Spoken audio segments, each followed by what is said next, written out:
Sadgurunath Maharaj Ki Jai, and welcome to Jagadambe Reads Mahabharata 129.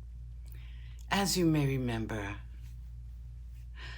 Draupadi sent a message to the court saying, "Ask my husband what I should do.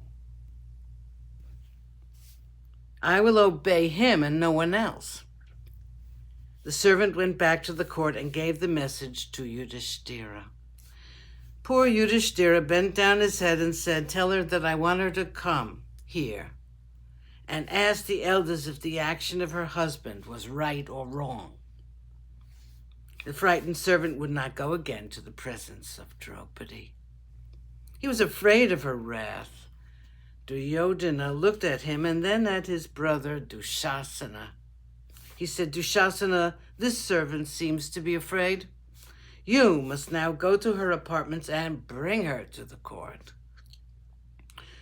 What can she do to you? She is our slave now." The younger brother of the prince got up from his seat and strode toward the queen's apartments. Dushasana entered and stood before Draupadi. He laughed and said, Come, you have been won by our prince now. You need not be afraid of your dear husbands anymore.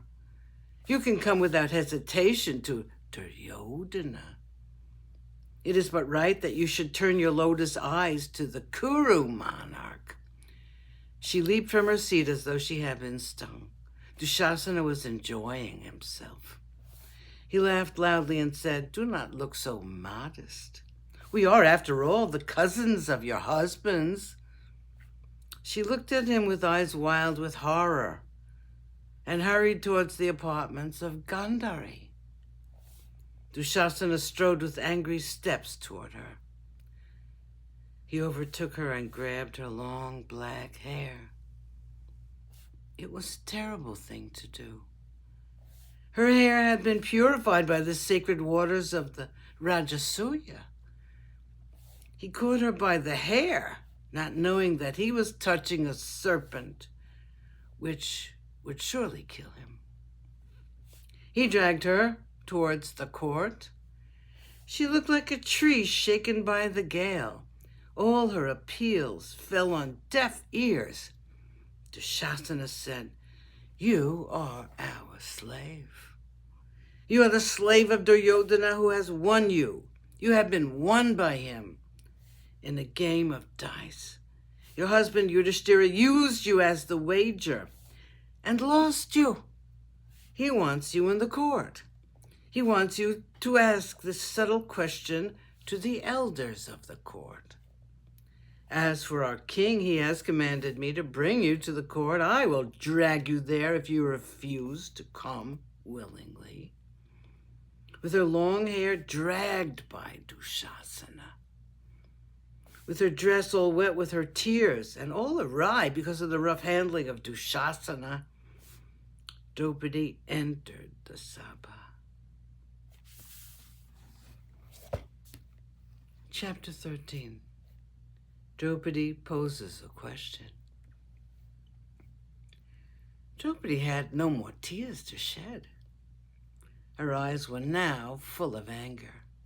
With a voice throbbing with fury and indignation, she said, "In this great assembly I see great people, the elders of this ancient house of the Kurus, reputed from time immemorial for the Dharma residing in them. You are all here. You are all present. And yet unrighteousness has reared its head. Can it be possible? Here is a man drunk with power, asking his cruel brother to drag a woman to court. And you are all looking on. Here is my husband, who's the very image of Dharma. You are reputed to be conversant with all the nuances of Dharma.